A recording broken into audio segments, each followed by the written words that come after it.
नमस्कार सभी साथियों को स्वागत करता हूं सभी का इस YouTube चैनल पर। साथियों, मनोविज्ञान का बहुत ही महत्वपूर्ण प्रश्नों का वीडियो आज आपके लिए लेकर आया हूं। साइकोलॉजी के ये जो प्रश्न रहेंगे आपके सीटेट एग्जाम के साथ ही रीट प्री एग्जाम के लिए, रीट मेंस एग्जाम के लिए, फर्स्ट ग्रेड एग्जाम हो, सेकंड ग्रेड एग्जाम हो या अन्य कोई भी शिक्षक भर्ती, इन सभी के लिए ये पेपर बहुत ज़्यादा उपयोगी रहेगा।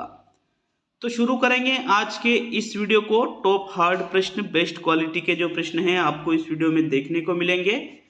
एक एक प्रश्न को बहुत ही अच्छे तरीके से समझकर हल करने वाले हैं। तो चलिए पहला प्रश्न देखते हैं। पहले प्रश्न को देखेंगे, इनमें से असुमेलित है। असुमेलित का चयन करना है। बहुत ही शानदार क्वालिटी के प्रश्न हैं, वीडियो को पूरा देख करके जाइएगा। अनुकरण व अवलोकन से सीखना, सामाजिक अधिगम। दूसरा विकल्प है तैरना, साइकिल चलाना, नृत्य करना, पेशी कौशल। तीसरा है बातों, विचारों और भावनाओं का पारस्परिक आदान प्रदान करना, अनुबंधन। और चौथा है समस्या का तत्काल या अचानक समाधान करना, अंतर्दृष्टि। तो देखो, जो गेस्टाल्टवाद का सिद्धांत है उसमें क्या कहा गया है कि जो व्यक्ति है वो समस्या का तत्काल या अचानक समाधान करता है। ठीक है, वो समस्या को पूर्ण रूप से देखता है और अचानक से ही उसके माइंड में उस समस्या के प्रति समाधान उत्पन्न होता है और उस समस्या को वो हल कर देता है। ये अंतर्दृष्टि अधिगम बिल्कुल इसी के अंतर्गत आता है। जब हम अनुकरण करते हैं, चीजों को देखते हैं, उनका अवलोकन करते हैं और फिर सीखते हैं, इस प्रकार के अधिगम को सामाजिक अधिगम कहा जाता है। और जब कोई व्यक्ति तैर रहा है, साइकिल चला रहा है, नृत्य कर रहा है, तो ये पेशी कौशल के अंतर्गत आ जाता है। किंतु बातें करना, विचारों, अपने विचार जो है, अपनी भावनाएं हैं, इनका पारस्परिक आदान प्रदान यदि किया जा रहा है तो इसको हम अनुबंधन नहीं कह सकते। अनुबंधन क्या होता है? जब कोई भी चीज जिससे एक फिक्स, जैसे तुरंत घंटी बजते ही विद्यालय में जो जैसे घंटी लगती है तो वो लगता है भाई हाँ स्कूल खुल गया, इस प्रकार का अनुबंधन। कोई चीज है जिससे हम डरते हैं और अचानक वो हमारे सामने आ जाए तो हम तुरंत डर जाते हैं, वो कहलाता है अनुबंधन। तो साथियों, ये तीसरा विकल्प असुमेलित है, यही आपका आंसर होगा। पहले प्रश्न में तीसरा विकल्प सही रहेगा। प्रश्न संख्या 2 की ओर बढ़ेंगे। दूसरा प्रश्न पूछ रहा है, इनमें से कौन सा बुद्धि परीक्षणों के अनुप्रयोग से संबंधित नहीं है? सामान्य बौद्धिक स्तर का मापन किया जाता है, शैक्षिक सफलता का पूर्व कथन, छात्रों का शिक्षण बुद्धि लब्धि के आधार पर, और उपचार गृहों में नैदानिक मूल्यांकन। तो देखो, बुद्धि परीक्षण जो लिए जाते हैं, अनुप्रयोग की बात की जा रही है, अनुपयोग नहीं, अनुप्रयोग। दो अलग अलग शब्द है, शब्दों को समझोगे, पहले शब्दों को समझना ही पड़ेगा आपको। एक शब्द होता है अनुपयोग, मतलब जिसका उपयोग नहीं है। एक है अनुप्रयोग, मतलब जिसका उपयोग किया जाता है। तो जो बुद्धि परीक्षण है उनका उपयोग सामान्य बौद्धिक स्तर के मापन में भी किया जाता है। बुद्धि परीक्षणों का प्रयोग करके शैक्षिक सफलता के बारे में पूर्व कथन, मतलब भविष्यवाणी भी की जा सकती है। छात्रों का शिक्षण जो है कि अगर जैसे मान लीजिए प्रतिभाशाली बालक है या सृजनात्मक बालक है या पिछड़ा बालक है या मंदबुद्धि बालक है, सामान्य बालक है, इस आधार पर हम उनकी बुद्धि लब्धि का मापन करके और उनका शिक्षण कर सकते हैं। ये तीनों ही विकल्प बुद्धि परीक्षणों के अनुप्रयोग से संबंधित है। किंतु जब बात की जाए उपचार गृहों में नैदानिक मूल्यांकन की, तो उपचार गृहों में नैदानिक मूल्यांकन, इसके लिए बुद्धि परीक्षणों का प्रयोग नहीं किया जाता है। प्रश्न संख्या 2 में चौथा विकल्प आपका आंसर होगा। प्रश्न संख्या 3 की ओर बढ़ेंगे। तो तीसरा प्रश्न देख लेते हैं। देखो, प्रश्न नंबर 3 में पूछा गया है असत्य कथन है। असत्य कथन का चुनाव करना है भाई आपको। पहला विकल्प देखिए, विशिष्ट बालक का अर्थ है, क्या अर्थ है विशिष्ट बालक का? सामान्य बालक की अपेक्षा कम या अधिक गुण वाला बालक। एक सामान्य बालक होता है, उससे कम गुण वाला, कम बुद्धि वाला, या अधिक बुद्धि या अधिक गुण वाला बालक। दूसरा है, एक बालक समान कक्षा में कई वर्षों तक रहता है तो वो पिछड़ा बालक। तीसरा है, बालक को शब्द विवृत रूप से दिखाई देना, ये डिस्लेक्सिया कहलाएगा। और चौथा है, शिशुअवस्था में नैतिकता की पूर्णता पाई जाती है। तो असत्य जो कथन आपको लगे तीसरे प्रश्न में, वो ही आपका आंसर रहेगा। देखो, चौथा विकल्प साफ साफ दिख रहा है ये कह रहा है कि शेषावस्था में नैतिकता की पूर्णता पाई जाती है। शेषावस्था 0 से 6 वर्ष मतलब जन्म से 5 या 6 वर्ष तक चलती है साथियों, और इस अवस्था में बालक में नैतिकता का अभाव होता है, उसमें कोई नैतिकता नहीं पाई जाती है। तो फिर ये कथन क्या हुआ? एक असत्य कथन हुआ, और असत्य कथन ही देखना था। अतः तीसरे प्रश्न में चौथा विकल्प आंसर रहेगा। प्रश्न संख्या 4 की ओर बढ़ेंगे। चौथा प्रश्न है, इनमें से उस अवस्था का चयन कीजिए जिसमें अहम बनाम भूमिका द्वंद्व का प्रसार होता है। शेष अवस्था है वो, बाल्य अवस्था है, किशोरावस्था है, या टाइपिंग मिस्टेक, या प्रौढ़ावस्था है। प्रौढ़ावस्था चौथे जो प्रश्न में चौथा विकल्प है, इसमें प्रौढ़ावस्था चौथा विकल्प है। ठीक है, यहाँ टाइपिंग मिस्टेक हो रही है थोड़ी सी, किशोरावस्था गलत रहेगा क्योंकि किशोरावस्था तो तीसरे विकल्प में भी है। तो इरिक एरिक्सन ने जो मनोसामाजिक विकास का जो सिद्धांत दिया था, जिसमें इन्होंने 8 अवस्थाएं बताई थी साथियों, इसमें एक अवस्था थी अहम बनाम भूमिका द्वंद्व। और अहम बनाम भूमिका द्वंद्व की अगर हम बात करें तो ये 6 से 12 वर्ष तक के बीच में चलती है, और 6 से 12 वर्ष तक की जो अवस्था है ये होती है आपके चाइल्डहुड, बाल्य अवस्था। अतः चौथे प्रश्न में दूसरा विकल्प आपका आंसर होगा। प्रश्न संख्या 5 की ओर बढ़ेंगे। तो चलिए पांचवा प्रश्न देख लेंगे। प्रश्न नंबर 5 में क्या है? पियाजे के सिद्धांत के अनुसार बच्चे निम्न में से किसके द्वारा सीखते हैं? विकल्पों को देखिएगा।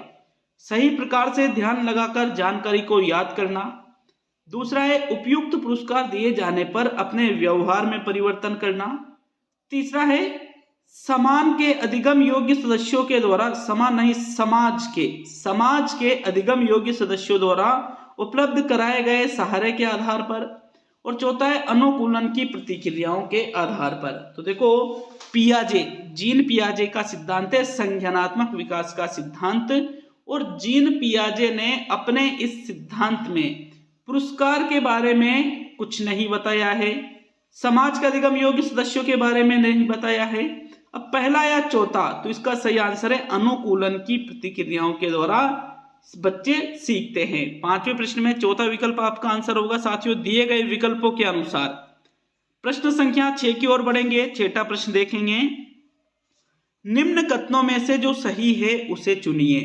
अनुदेशनात्मक तकनीकी शिक्षण कला है, अनुदेशनात्मक तकनीक शिक्षण कौशलों पर आधारित विज्ञान है, अनुदेशनात्मक तकनीक एक शिक्षण मशीन है, या अनुदेशनात्मक तकनीक साइबरनेटिक्स मनोविज्ञान है। तो अनुदेशनात्मक तकनीक से संबंधित चारों कथन हैं, लेकिन बात की जा रही है कि अनुदेशनात्मक तकनीक होती क्या है। इन चारों विकल्पों में से अनुदेशनात्मक तकनीक के बारे में जो सही कथन कहा गया है वो कौन से विकल्प में दिया गया है साथियों? इस प्रकार से प्रश्न पूछे जाते हैं आपके एग्जाम में। तो अनुदेशनात्मक तकनीक जो है ये शिक्षण कौशलों पर आधारित विज्ञान या शिक्षण मशीन नहीं है, बल्कि ये क्या है? अनुदेशनात्मक तकनीक ये एक शिक्षण कला है मित्रों। छठे प्रश्न में पहला विकल्प आपका आंसर होगा। प्रश्न संख्या 7 की ओर बढ़ेंगे। सातवां प्रश्न देखेंगे। प्रश्न नंबर 7 है, विकास कभी न समाप्त होने वाली प्रक्रिया है, यह विचार संबंधित है किससे? निरंतरता के सिद्धांत से, अंतः संबंध के सिद्धांत से, अन्योन्य क्रिया के सिद्धांत से, या एकीकरण के सिद्धांत से। तो कथन क्या कह रहा है कि विकास जो है कभी न समाप्त होने वाली प्रक्रिया, मतलब विकास जीवन पर्यंत चलता रहता है। इसका मतलब क्या है? विकास निरंतर चलता है। अतः ये कथन जो है ये किससे संबंधित है? निरंतरता के सिद्धांत से संबंधित है। सातवें प्रश्न में पहला विकल्प आपका आंसर होगा। प्रश्न संख्या 8 की ओर बढ़ेंगे। तो चलिए 8वां प्रश्न देख लेंगे। प्रश्न नंबर 8 है, छोटे बालक विवाह, घर घर, प्रतिभोज आदि के खेल खेलते हैं, ये अधिगम के किस सिद्धांत से संबंधित है? नैमित्तिक अनुबंधन से, प्राचीन अनुबंधन से, उद्दीपक अनुक्रिया सिद्धांत से, या प्रेक्षण अधिगम से। देखा होगा आपने, छोटे छोटे जो बच्चे होते हैं जब जो 4-5 साल के रहते हैं तो वहीं से ये बालक विवाह, घर घर, प्रतिभोज इस प्रकार से खेल खेलते हैं। और ये खेल कैसे खेलते हैं? क्योंकि समाज में ये चीज देखते हैं होते हुए, और उन चीज को देख रहे मतलब उनका अवलोकन कर रहे हैं। अवलोकन को ही प्रेक्षण अधिगम कहा जाता है साथियों। तो 8वें प्रश्न में चौथा विकल्प आपका बिल्कुल सही आंसर होगा। प्रश्न संख्या 9 की ओर बढ़ते हैं। 9वां प्रश्न देख लेंगे। प्रश्न नंबर 9 है, बिंगी आहार विकार संबंधित है। ऊंचाई से डर लगना, कम आयु में वृद्धावस्था के लक्षण, व्यक्ति जरूरत से ज्यादा आहार ग्रहण करते हैं या तर्क न कर पाना। देखो अच्छा लगे वीडियो को लाइक करिएगा और चैनल पर नए हो तो चैनल को सब्सक्राइब भी जरूर करिएगा साथियों। प्रश्न संख्या 9 का आंसर देखते हैं। बिंगी आहार विकार की बात की जा रही है। देखो एक शब्द आ रहा आहार, मतलब ये खाने से संबंधित है। तो बिंगी आहार विकार जिस व्यक्ति में होता है वो व्यक्ति जरूरत से ज्यादा आहार ग्रहण करते हैं। प्रश्न संख्या 9 में तीसरा विकल्प आपका आंसर होगा। चलिए आगे बढ़ेंगे प्रश्न संख्या 10 की ओर। 10वां प्रश्न देख लेंगे। निम्नलिखित में से कौन सा विकास का सिद्धांत है? विकास पूर्णतः वंशानुक्रम पर आधारित है, विकास योगफल का परिणाम है, विकास के विभिन्न पक्ष एक दूसरे पर निर्भर नहीं करते हैं और विकास सामान्य से विशिष्ट की ओर होता है। तो विकास का जो सिद्धांत है उसका चयन प्रश्न नंबर 10 में करेंगे। देखो विकास पूर्णतः वंशानुक्रम पर नहीं बल्कि वंशानुक्रम व वातावरण पर आधारित होता है और ये वंशानुक्रम व वातावरण का योगफल नहीं गुणनफल होता है साथियों। और विकास के जो विभिन्न पक्ष है ये एक दूसरे पर निर्भर नहीं करते हैं, ये गलत है क्योंकि एक दूसरे पर निर्भर ये करते हैं। तो ये तीनों कथन क्या है? गलत। किंतु चौथा कथन कह रहा है कि विकास सामान्य से विशिष्ट की ओर होता है। बालक में पहले सामान्य गुण विकसित होते हैं और फिर धीरे धीरे उनमें क्या आती जाती है? विशिष्टता आती जाती है। जैसे बालक जब चलने सीखता है तो वो पहले लेट रेंग रेंग कर चलता है, फिर घुटनों के बल चलना सीखता है, फिर सीधे खड़ा होना सीखता है, फिर धीरे धीरे वो अपने पैरों का सही से उपयोग करके दौड़ना चलना सीख जाता है साथियों। तो यह है सामान्य से विशिष्ट की ओर। प्रश्न संख्या 10 में चौथा विकल्प आपका आंसर है। प्रश्न संख्या 11 की ओर बढ़ेंगे। चलिए 11वां प्रश्न देखेंगे। निम्न में से कौन सा बुद्धि का घटक नहीं है? तार्किक चिंतन करना, व्यावसायिक रुचियां, स्मृति या अनुभवों से सीखना। तो इनमें से जो बुद्धि का घटक नहीं है, देखो तार्किक चिंतन भी हम किससे करते हैं? बुद्धि से। हमारी स्मृति भी किससे संबंधित है? बुद्धि से।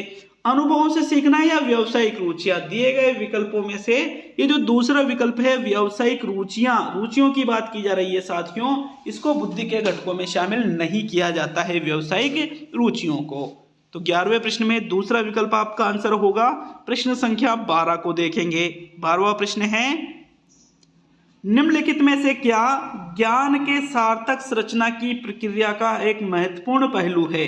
सामाजिक पारस्परिक क्रियाएं, लगातार अभ्यास तथा बार बार स्मरण करना, पुरस्कार एवं दंड और उद्दीपन प्रतिक्रिया संबंध। तो देखो जो ज्ञान के सार्थक संरचना की प्रक्रिया का महत्वपूर्ण पहलू है वो पूछा गया है। तो मित्रों ज्ञान के सार्थक संरचना की बात की जा रही है, पुरस्कार एवं दंड नहीं, ना ही स्मरण करना, पहला या चौथा। तो प्रश्न संख्या 12 का आंसर देखें। देखो उद्दीपन प्रतिक्रिया संबंध भी हो सकता है किंतु उससे भी बेस्ट आंसर है आपके सामाजिक पारस्परिक क्रियाएं। पहला विकल्प आपके 12वें प्रश्न का आंसर है। प्रश्न संख्या 13 को देखेंगे। 13वां प्रश्न देख लेते हैं। प्रश्न नंबर 13 में क्या पूछा गया है? निम्न में से बालक की कौन सी प्रक्रिया मनोगत्यात्मक नहीं है? सोचना, लिखना, गेंद फेंकना या खेलना। तो मनोगत्यात्मक का मतलब क्या होता है? जिसमें कुछ क्रियाएं हों, जैसे बालक गेंद फेंक रहा है, खेल रहा है, लिख रहा है, किंतु सोचने में कोई क्रिया हो रही है क्या? सोचना, उसमें शारीरिक गतिविधि नहीं हो रही है साथियों। और मनोगत्यात्मक मतलब जिसमें शारीरिक गतिविधि भी सम्मिलित हो। तो प्रश्न संख्या 13 में पहला विकल्प आपका आंसर होगा। प्रश्न संख्या 14 की ओर बढ़ेंगे। 14वां प्रश्न देख लेते हैं। दूसरों से वार्तालाप करना, प्रभावशाली तरीके से अंतः क्रिया करना कौन सा कौशल है? पेशी कौशल, सामाजिक कौशल, संवेगात्मक कौशल या इनमें से सभी। तो देखो वार्तालाप कर रहे हो दूसरों से, प्रभावशाली तरीके से अंतः क्रिया कर रहे हो, तो इसको हम पेशी कौशल तो कहेंगे नहीं। पेशी कौशल तो चलना है, दौड़ना है, खेलना है, नृत्य करना है, तैरना है, ऐसी चीजें पेशी कौशल में आती है। किंतु ये चीजें वार्तालाप करना, प्रभावशाली तरीके से अंतः क्रिया कर रहे हो, इसको हम रखेंगे सामाजिक कौशल के अंतर्गत। प्रश्न संख्या 14 में दूसरा विकल्प आपका आंसर होगा। प्रश्न संख्या 15 को देखेंगे साथियों। 15वें प्रश्न में क्या पूछ रहा है? प्रेगनोच का संबंध है गेस्टाल्टवाद से, क्षेत्रवाद से, व्यवहारवाद से या संप्रयोजनवाद से। देखो प्रेगनोच से संबंधित एक शब्दावली है और इस प्रेगनोच शब्द का जो प्रयोग किया जाता है ये कौन से संप्रदाय में किया जाता है? गेस्टाल्टवाद संप्रदाय में किया जाता है। जो अंतर्दृष्टि का सिद्धांत है गेस्टाल्टवादियों ने ही दिया था, वर्दीमर है, कोपका है, कोलर है, इन्होंने। 15वें प्रश्न में पहला विकल्प आपका आंसर होगा। प्रश्न संख्या 16 को देखेंगे। 16वां प्रश्न है आपके, व्यक्तित्व को मापने के लिए 16 पीएफ प्रश्नावली किसने दी थी? गार्डन आलपोर्ट ने, शेल्डन ने, आरबी केटल ने और स्प्रेंजर ने। तो मित्रों इस प्रश्न को कई बार पूछा जा चुका है, कई बार। बहुत ही महत्वपूर्ण प्रश्न है ये।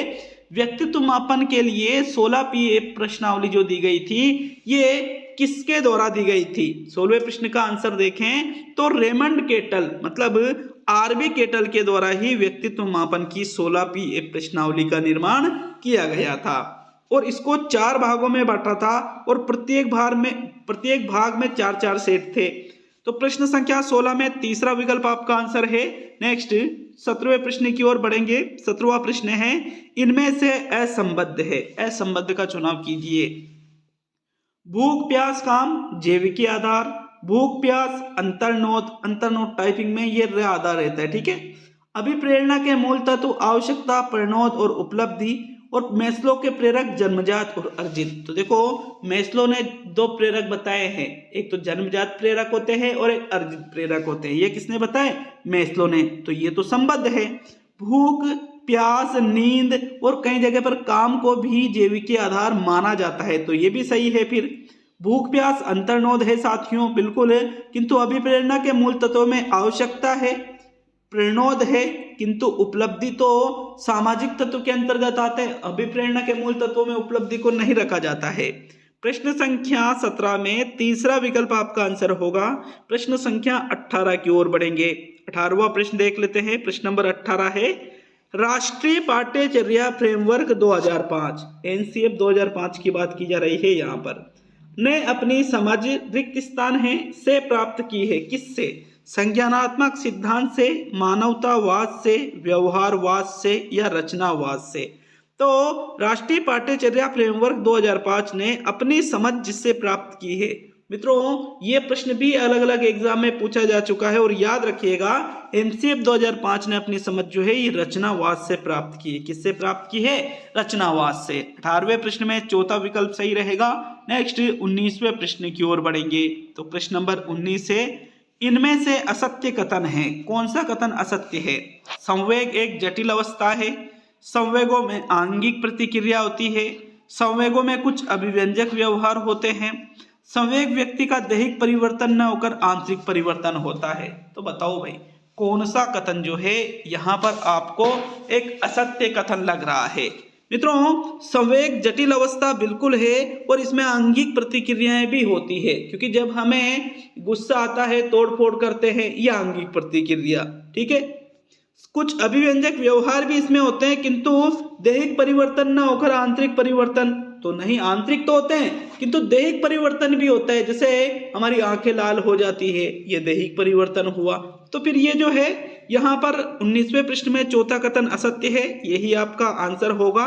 नेक्स्ट सेकंड लास्ट प्रश्न की ओर बढ़ेंगे। टोटल प्रश्नों की संख्या 21 है यहाँ पर। प्रश्न नंबर 20 है, असंबद्ध का चयन कीजिए। ठोस वस्तुओं का महत्व मूर्त बुद्धि में, कलाकार होते हैं, गणितज्ञ होते हैं, चित्रकार होते हैं, इनमें अमूर्त बुद्धि होती है। संवेगात्मक बुद्धि के बारे में गोलमैन, पीटर और मेयर ने बताया। बुद्धि का त्रिआयामी मॉडल स्टर्नबर्ग ने दिया। तो कौन सा यहाँ पर असंबद्ध लग रहा है? प्रश्न संख्या 20 में। मित्रों जो ठोस वस्तुएं, ठोस वस्तुओं से संबंधित कौन सी बुद्धि काम करती है? मूर्त बुद्धि। जो संवेगात्मक बुद्धि है इसके बारे में बताने वाले डैनियल गोलमैन है, पीटर है, मेयर है, ये भी सही है। तो दूसरा या चौथा?